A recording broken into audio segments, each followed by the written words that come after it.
Hello everyone, welcome to my office. I'm Dr. Steph, chiropractor based out of Grand Marais, Minnesota, and today we're doing some floor yoga. So it's good to have you here. A couple things to note from the start. This is not an aerobics class. This is not a fitness class. We aren't here primarily to burn calories. What we're doing here is some deep movement education, really learning how to move the body in a way that feels good so we can move with more ease and less pain. And so a couple ways that we're going to practice that is it's really not about what it looks like, but about what it feels like. So as much as possible, I'm going to try to be telling you what you should be feeling for, what it should feel like in your body. And there might be some things of try this, put your arm there, hip there, send the energy that way. But don't worry if your body doesn't look like what my body is doing. And the fun thing about practicing at home with the video is that, you're less distracted maybe by a bunch of mirrors in front of you like you would be at a studio or comparing yourself to other people. So as much as you can, really tune into that inner voice. Close your eyes as much as you like. Tune into the inner voice that knows this would be a little bit more comfortable or I need to make that adjustment. This is not a Cirque du Soleil audition. This is not some yoga photo shoot. We're just trying to have enjoyable bodies. So I think that's kind of the main spiel. So it's not about what it looks like, it's about what it feels like. Go slow, listen to your body. It's always okay to do less and modify. In terms of what I have on, I'm just wearing comfy clothes, nothing too fancy. I do have a couple of blocks, and you might have something like this around your house, or you might have some books that you could stand up, or I've used a water bottle before too. So those are a great option. And then I do have a blanket, and mostly I'm going to use that as sort of a squish under my knees when we do some kneeling. But otherwise, everything's going to be pretty low to the ground. There is a chair yoga class as well. If getting onto the floor isn't super comfortable for you, I totally understand. We can do most of this stuff from a chair. So go check out that video if that is what you need. Otherwise, let's get started. So the first pose here is a great opportunity to practice. It's not about what it looks like, but about what it feels like. And I call this first pose just a mush pile. Just get really comfortable. So some people that might be laying on your back, maybe you want something under your knees, maybe you want something under your hips. I encourage you not to just put your blanket right under your head and squish your head forward. If you want to make that a little easier, you can put something in under your hips, and that'll sort of help with the curve of your spine. You can also lay on your side or lay on your front. So I'm going to start by laying on my back. My knees are going to, that's not true. I'm going to have one leg out and one leg bent. And that's just what feels good in my body today. It will be different every day for you. So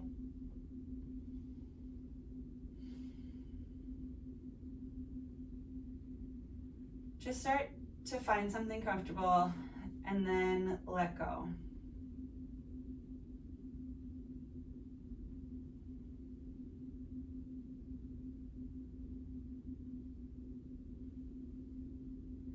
Kind of like a snow globe that's all shaken and stirred and flurrying. When you come into stillness, all of that just settles down. So the goal of this pose is just settling in.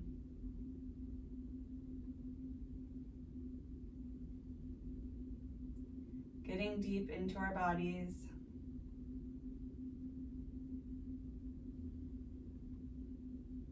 And starting to listen to that inner voice.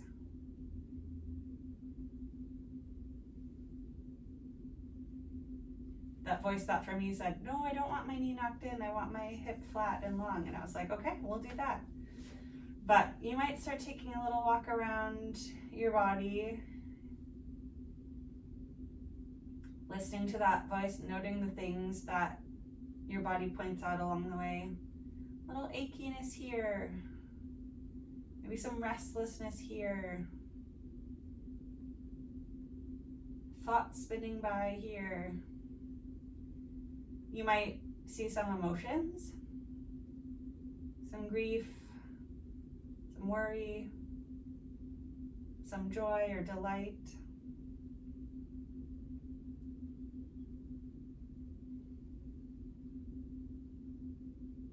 It's just about noticing.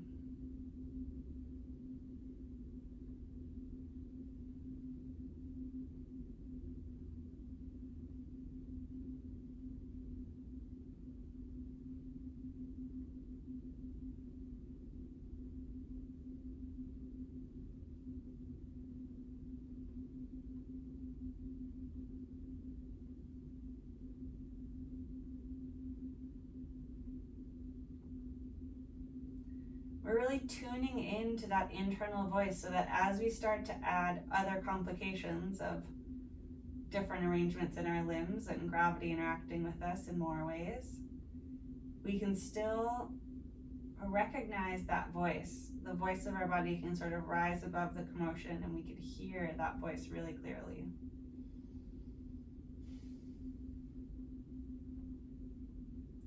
And then your eyes can stay closed and just start to let your body move. You don't have to think about it. You don't have to understand it. There's no right or wrong way to do this. I'm sure I look silly here, but it's not about what it looks like. It's about what it feels like. So we're just bringing movement back into the body, bringing the body back into movement until somehow you end up on one side.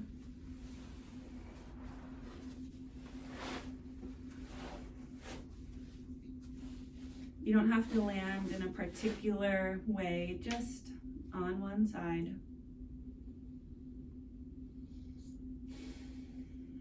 Find your breath again.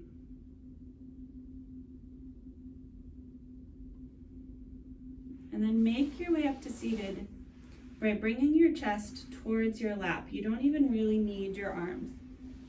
You can really crease at the hips and bring the chest over your legs. Can pop right up. It's pretty great. So here we're going to come into seated, and we're going to be seated for a while. So do what you need to do to be comfortable here. For some of us, that's putting blocks under the legs so that the weight of the legs is supported. Some folks like to sit on a block. I'm going to grab my blanket and sit on that. That feels pretty good for me. So here we are, seated. But be curious, be sort of ruthless about finding something comfortable here, because we're going to be here for a little bit. So another option I should add, if you have a blanket, you can sort of make a long roll and then tuck that under your knees, or turn that into a little something to sit on. That actually feels pretty good. Maybe I'll be here. No, let me go the other way. So it's worth sort of finding what works for you. Okay.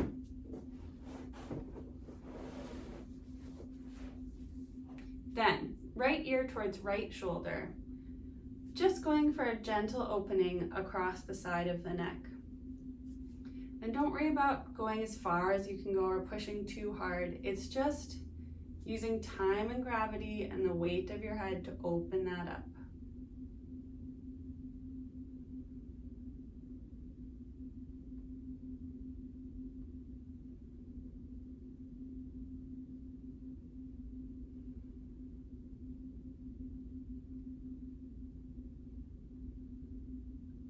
And keeping your ear low, your nose twists down towards your shoulder. And as you move slowly, you can feel the stretch travel into new muscles.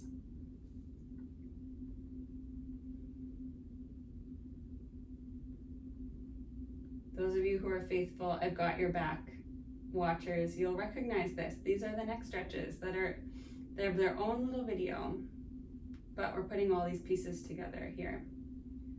So again, it's not about hitting an endpoint, but about going, ooh, I found something worth sitting with.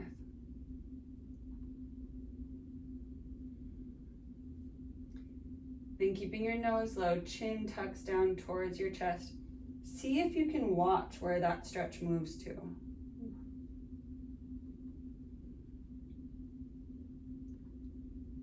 And the more you do this, the more you can start to kind of take over and off-road a little bit sooner, in terms of you don't just have to do 1, 2, 3, but you can kind of just explore that neighborhood and be like, oh yeah, here's something worth sitting with.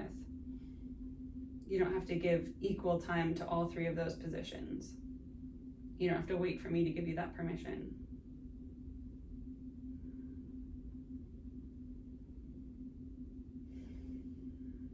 Chin comes to center, head comes back on top of your spine, and we'll go the opposite direction. Left ear towards left shoulder.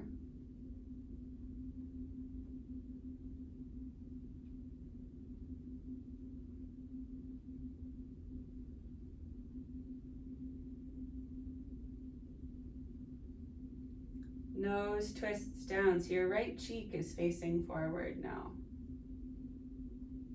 And again, just explore. What does that feel like? How does the sensation change?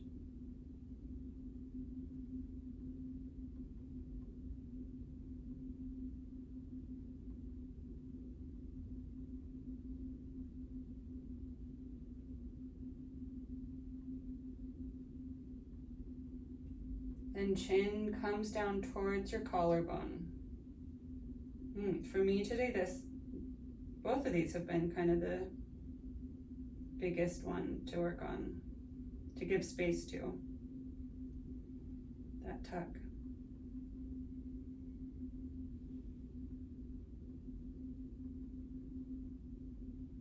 Sometimes when I find a good, gentle stretch, I'm not pulling too hard, I just want to sit here all day.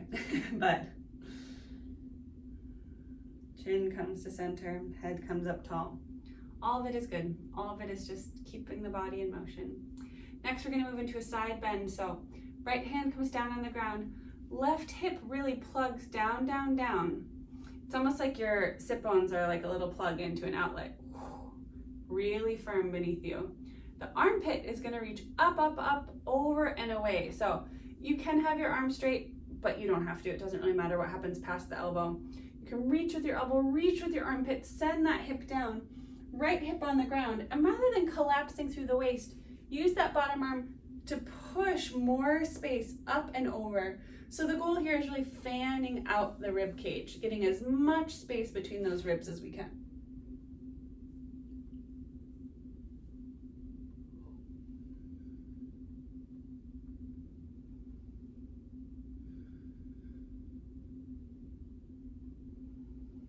Taking a couple of deep breaths.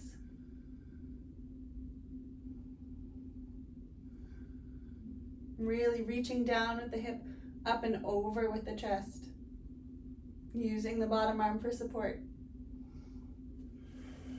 Notice how you feel side to side. It's amazing how much change can happen so quickly. Then the left hand goes down, right arm, and again, you could be here, totally, but this is just fine. So I'm thinking of like a high jumper clearing a bar, up and over, up and away. I also picture like an accordion opening.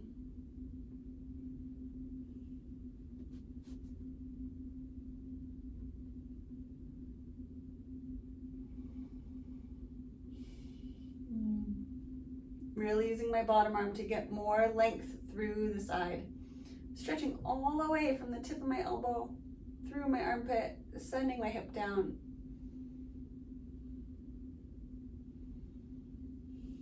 We come back upright. Moving now into our twist. Again, both that side bend and the twist have their own little videos, but we're putting it all together. So for the twist, it's really hard for our spines to multitask. So when we're slouched, it's really hard to twist. When I have a long aligned spine, so much more twist is possible. Yeah? So really think about this twist happening almost behind you, like there were a broom handle right up against your back, and that's what you were twisting around. So we're going to start with a nice long spine, like your head was suspended from the ceiling, your tailbone making a nice plumb line. Sometimes when we think about sitting up straight, we actually arch our back a little bit, and I can feel my back a little bit arched based on how I'm sitting. So we don't want to be slouched, we don't want to be arched, we just want to have a nice long neutral spine. Oh, here we go. So So sometimes I sway right and left or front and back to make sure that my spine is totally upright. So inhale, I'm going to get back on that central axis. Exhale, spine twists, and just my belly button moves over towards my right knee. It's not going to be a lot of twist there. Those lumbar vertebrae aren't really built for it. Inhale, get tall. Exhale, spine twists, bottom ribs move. My hands just follow along. Inhale, get tall. Exhale, spine twists, breastbone moves. I'm catching myself closing my eyes because it's easier to pay attention for me. Inhale, get tall. Exhale, spine twists, collarbones move. You could grab a block to help bring the ground up to you a little bit with your hands. We're going to stay here for a couple of breaths. So every inhale, get nice and long again. Every exhale, see if there's just a little bit more twist you can invite.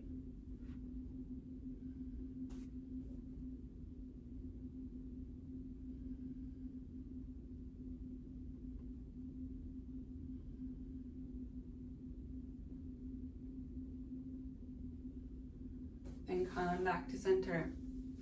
I love a good twist. I really do. I just get a little like woozy of just like, oh, it feels so good. All right. Let's go the other way. Brand new experience. So again, kind of the four pieces. Belly button, ribs, breastbone, collarbone. But those aren't doing the twisting. Those are getting twisted as the spine moves, like wrapping around a spiral staircase. It has to be tight around the spine. The twist does. So inhale nice and tall, get back on your center like a Jenga tower that's all balanced so you can spiral around. Exhale, spine twists, belly button moves towards your left knee this time. Inhale, get tall. Exhale, bottom ribs twist. Inhale, get tall. Exhale, spine twists, breastbone moves. Back on your center. Then collarbones get twisted. And again, there's very little weight in my arms. I'm not throwing them over and trying to catch up to them. It's just a little, they're just saving my place. That twist is happening tight around my spine. I sometimes imagine like ribbons around a maypole.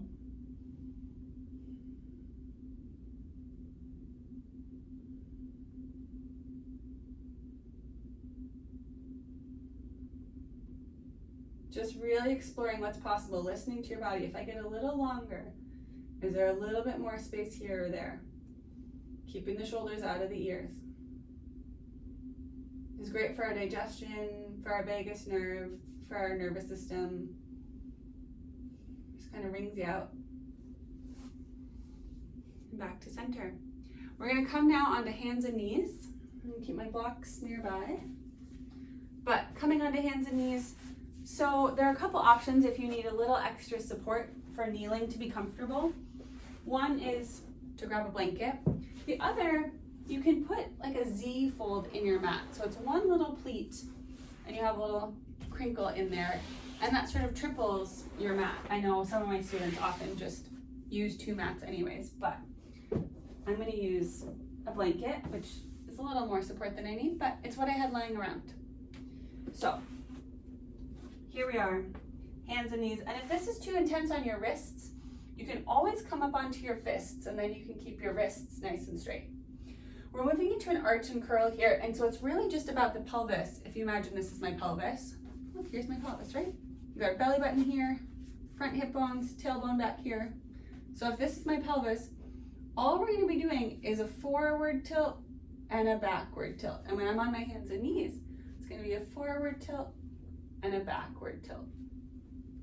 So our rib cage is pretty much going to stay out of this. That's going to make this a little different than a regular yoga cat-cow, is I'm really just isolating the pelvis. So I'm not going to collapse here. I'm going to have some lift through my rib cage, pull my shoulders apart, push the ground away, And it's not a huge push, but I'm just gonna activate that upper body just a little bit and hold that firm. And then start with my pelvis. My leg bones are solid. My pelvis is gonna tip forward over the top of the leg bones. Belly button falls towards the earth. My tail feathers point up to the sky. Tailbone reaches up to the sky. Belly gets long. And my rib cage is gonna come along a little bit, but I'm not trying to take this into my whole spine. My hands are still pressing the ground away. Then come back through neutral. Just let the tension out of the low back. Turn those muscles off to come back into neutral. Find your long, flat, neutral spine again. Then we're gonna go into the curl. So tail tucks between your legs, belly button gets lifted towards your spine. You don't have to suck your belly button in. And your front hip bones are gonna roll towards your front low ribs. So closing the gap on the front of the body, pulling my tailbone down and through, gives me tons of space in the low back, which we're gonna use later. Really curling, back to neutral. And you can practice this outside of class in all different ways. Tailbone coming up to the ceiling, feeling the belly get soft. Come back through neutral.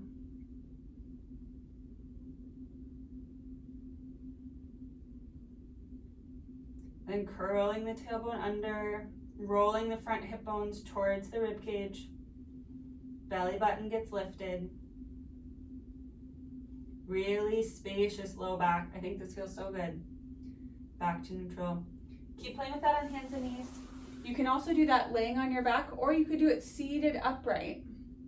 Letting your hips come backward, forwards and backwards, tipping your pelvis. But I think it's kind of fun to do it here because we're gonna need this in a moment, particularly like from this position. So, all right, I'm gonna take this blanket out, and you have a couple choices. You can skip this part, I guess is what I mean, but curl your toes underneath, keeping that neutral spine, not letting the pelvis drop. Curl your toes under and just hover your shins off the mat. So you're really pushing the ground away from you, really sending that tailbone back behind you, crown long in front of you. A little bit of a core activation here. Then crease at the hips like I were pulling you up and back. Legs stay bent, spine stays super long. It's the same neutral spine that you had here, right? We're just gonna crease into those hips. My spine stays long. Now, a lot of people are gonna feel like this looks really lame. Aren't your knees supposed to be straight in something that looks like downward dog? If I straighten my legs, that bend has to go somewhere else and it's gonna end up right in the middle of my back. Now I have it here and it's really hard, no matter how much I reach my sit bones back, to get that middle spine to be free. But if I can bend my knees, then I can really lengthen out.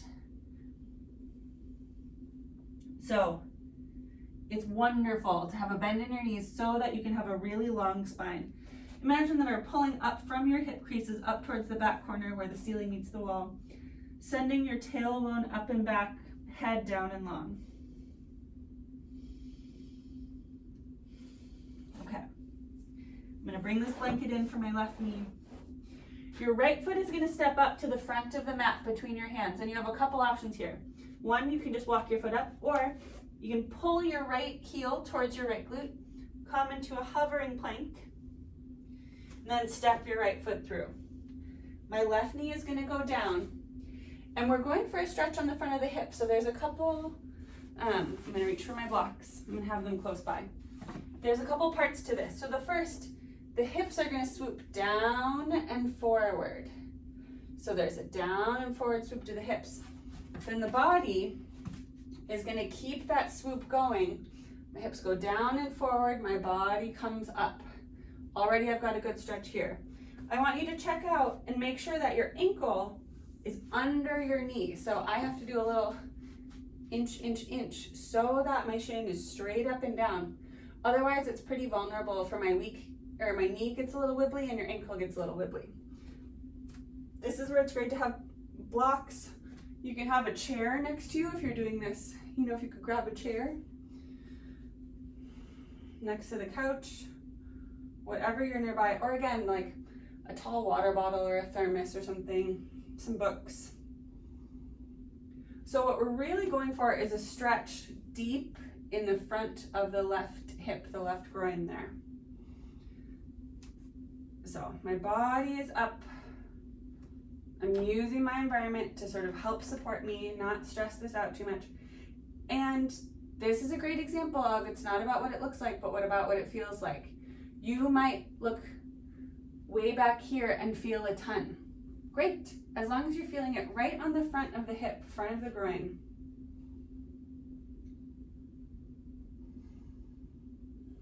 Really lifted through the front, the bottom of the ribs here, through the chest. And don't push it too hard. It's tempting. This is one of those hurts so good that we just really go for it. We end up way tighter than we started. Then we're going to push back. All the weight goes onto the left leg. Most of the weight goes onto the left leg. And there's two important steps here. One is to square up your hip. So pull your right hip crease back in line with your left so that your tailbone is pointing straight behind you, not off to the right corner. And then you can keep your knee a little bent because again, I want to have a really long spine, really square hips, and then if I can add a little bit of that arch, so sending my tailbone up just a little, my sit bone's reaching back to the back of the room.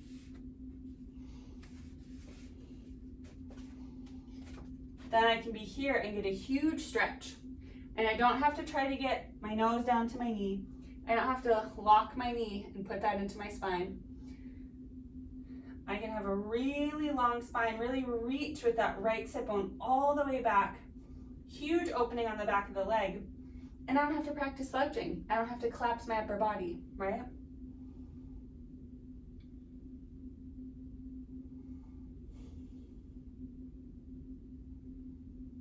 See if you can feel that difference. If you sort of curl your pelvis versus put a little bit of an arch, reach back.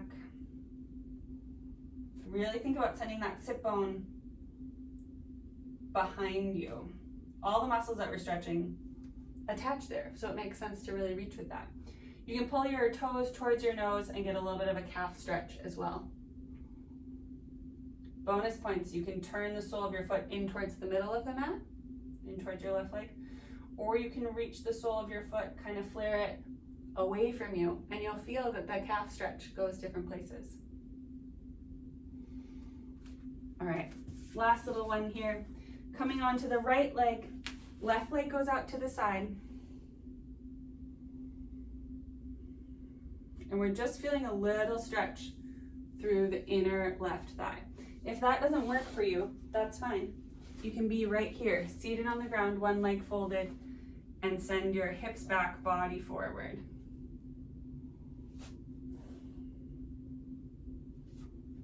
So I'm gonna come back into my squat here.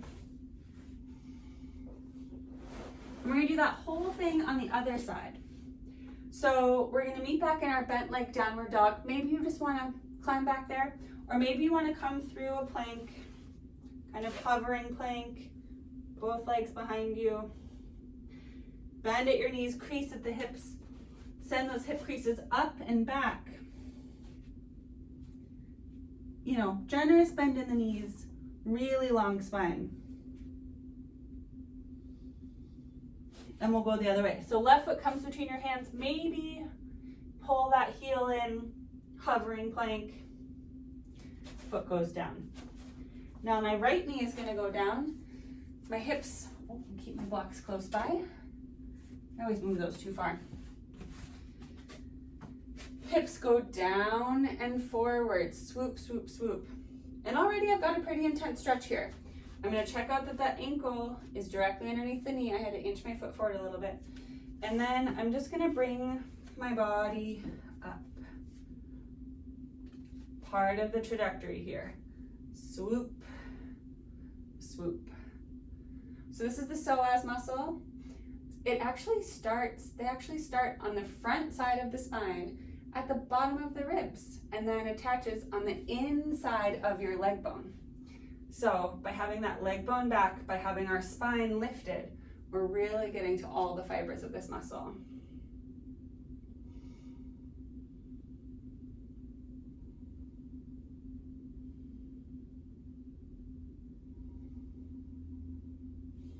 Taking deep breaths, noticing how you feel here.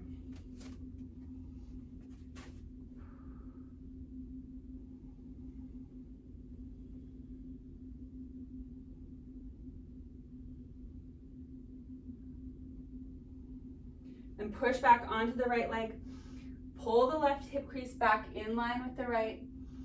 Send some weight into the right leg. That heel, the left heel is planted, and then from there you really tug back. So you can see my hips reaching behind me. A little bit of a bend in the leg is great. I'm going to use my blocks to help me keep a really open chest. There's no need to be slouchy and collapsed here. I can keep a really long neutral spine. Sending that hip crease back, reaching the sit bone back. And again, toes towards your nose.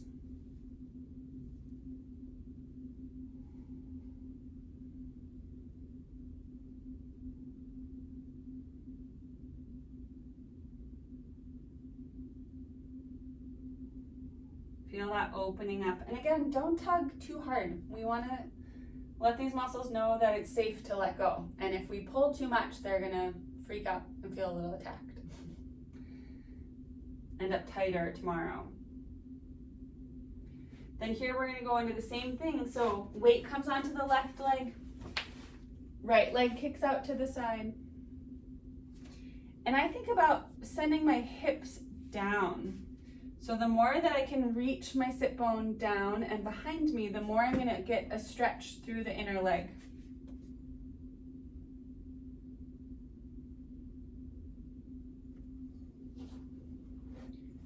Remember, you could be seated doing this too. All right, coming back through the lunge, we're going to make our way onto our bellies. And so you could just put your knees down, get yourself right there, totally fine. Maybe you want to come through a plank with me. You could be on your knees in a half plank or one long one. We're just going to lower down, and we're going to lower down in one piece, practicing a little bit of integrity, a little challenge, a little core work here. So we're here. And then elbows are going to graze the ribs. We come down in one piece, and we're going to hover above the ground, just the whole body an inch off the ground, and then relax. Catch your breath. Thumbs are close to your armpits. Notice what happens if you do a little bit of tailbone up. That's that arch, right? Here's when we really need the curl, the tailbone tuck. So tail comes between your legs, and the pubic bone, the bone at the front of the pelvis here, where your legs meet, that presses down into the earth. We have to be so vigilant about that, yeah? It's so important because that's going to keep the tension out of the low back. That tailbone goes up, and we have to use these muscles to tighten that up. But if we can keep the tailbone pressed down, the pubic bone pressed into the mat, we're going to keep our low back really safe. So slide your shoulders down into your back pockets. Elbows start to point. Come close to your waist, point down to your toes. Then you pour more weight into the pelvis. Heart shines forward. Top of the head reaches forward. And you're in this nice, gentle cobra, strengthening a lot of postural muscles without adding tension to your low back because you're really, really pressing that pubic bone down. Stay here as long as you'd like. Take breaks when you need to. There are some options here. The first is to turn on the glutes, which will lift the legs off the ground a little bit. But the second you feel like you lose contact with that pubic bone, you dial it down and focus on that. Another option is to reach your fingertips back towards your toes, palms stay down, which lets you broaden your collarbones, be really open through the chest. The last option is to lift your fingertips off the ground for a little bit of tricep work, a little bit of extension. We're really using the back body here, which is so important for so many of our activities to keep us upright, help us come up from bending or reaching or lifting. We'll stay here for 3, 2, 1, come all the way down. Nice. Roll onto your back. Just a simple little flip flop. Both knees come into the chest. And you can use the weight of your legs. This is one of my favorite things. You can use the weight of your legs to massage your low back, the back of your pelvis, your sacrum, kind of this whole area here. Just by doing some gentle circles. Feel free to close your eyes. Your body knows what will feel good. And you just have to say, go for it, whatever you need.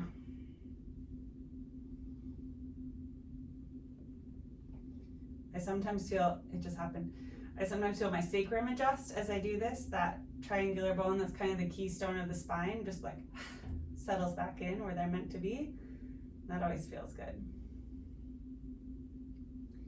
Right leg comes into the chest, left leg comes down. Floss this hip out a little bit. We don't have to do too much here, but just get into all the corners, see what's happening. Look for any sticky spots. Then right ankle comes onto the left thigh. Right knee opens like a book away from you. So that's really important, the spiraling of the knee, tracing this arc over and away and feeling like there's this wrapping from your leg bone here. Then your left foot presses off the earth and your right arm goes through that triangle you just created. Fingers interlace behind your shin, behind your hamstring or on top of your shin. And sort of take the pressure out of your hips. Sort of let the wind out of those sails. Let your arms do the work, not your hips squeezing tight. What I love about this version is that your spine gets to be super supported. But there are some times that this just doesn't feel great.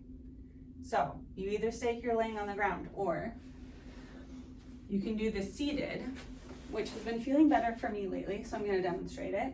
And it's the exact same setup. So we have both feet on the ground, right ankle comes onto the thigh, right knee opens like a book, and then instead of using my arms to pull my leg, I can just scooch my leg in a little bit. I can scooch my hands in a little closer. My spine is still long and lifted. I haven't collapsed, so there's still a lot of length in my spine, just like I were laying on the floor. But this lets me be super adjustable and still get deep into the right hip. So you're feeling something deep in there. And it's gonna be a little different for all of us, and it's gonna be different depending on the day.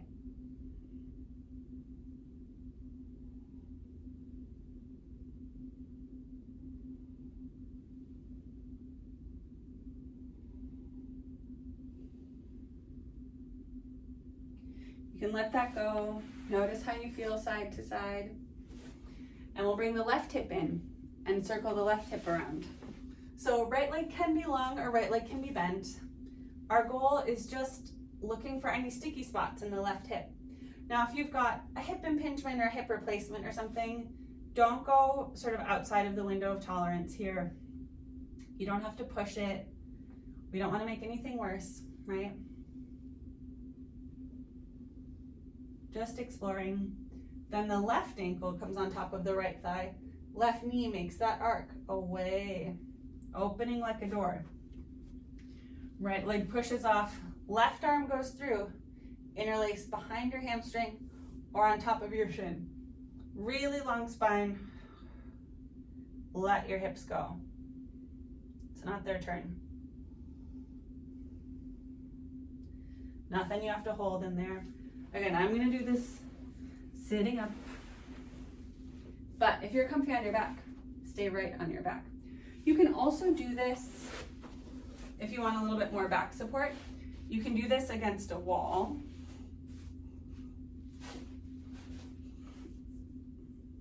So here I am, my back is supported, I don't have to use my arms. And it's the same setup. And when I'm seated and when you're laying down, you can do just like 5% of an arch, sending your tailbone just down into the floor a little bit.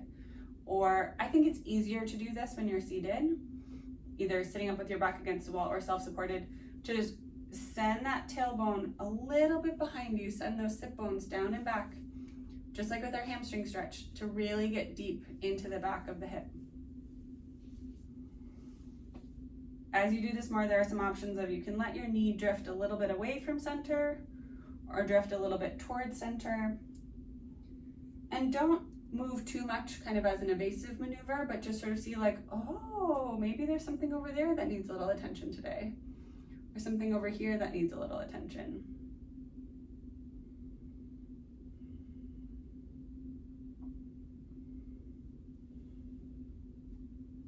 And finally, you can let that go. Final mush pile.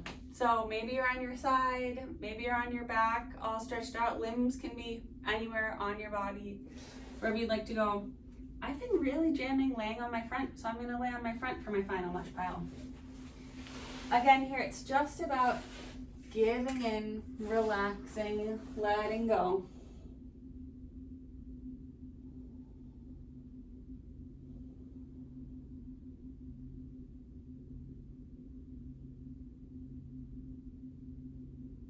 Letting all that swirling activity come to rest.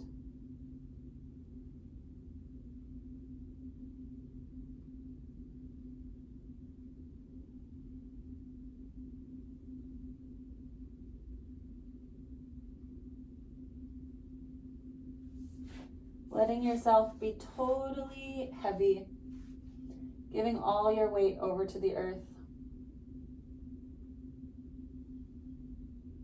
Like a handprint in fresh mud, just totally sinking in.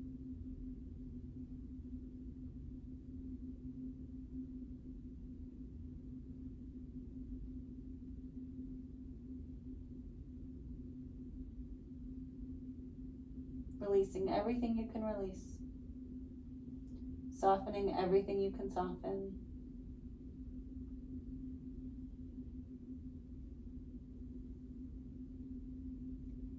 And feel the earth rise up to meet you and hold you and support you. Like there's a lift underneath.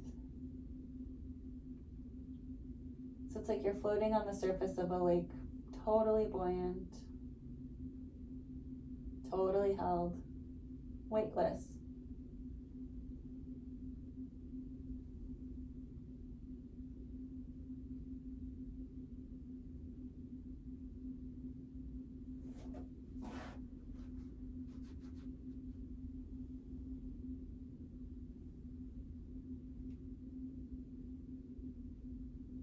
Notice how your body feels.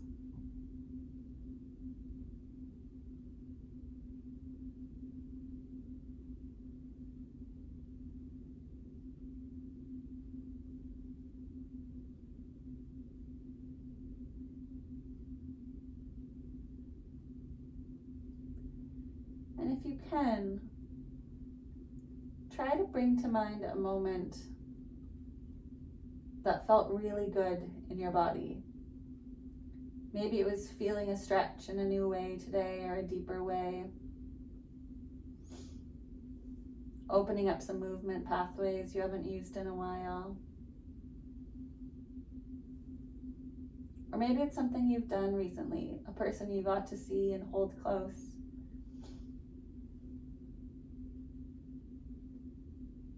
Getting to be outside, hands in the garden, or swimming, or skiing. Some moment of enjoyment that your body made possible.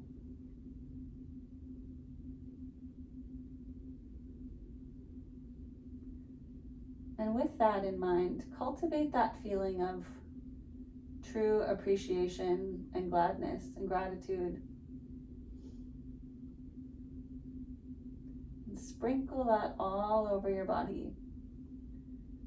Let yourself marinate in that.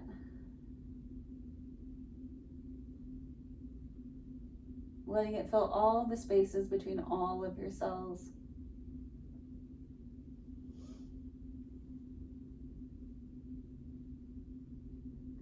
like you had someone running around just whispering, thank you, thank you, thank you, thank you, to each cell in your body.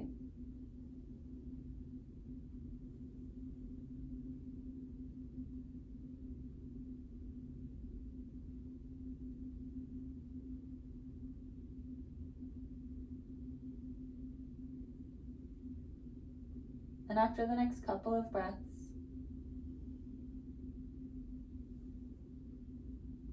the body will start moving again, totally without you. You don't have to be the boss. You don't have to think about it. The body will just go. Your body's very smart. I promise. They know what they're doing. That same weird wibbly wiggling till you're on one side.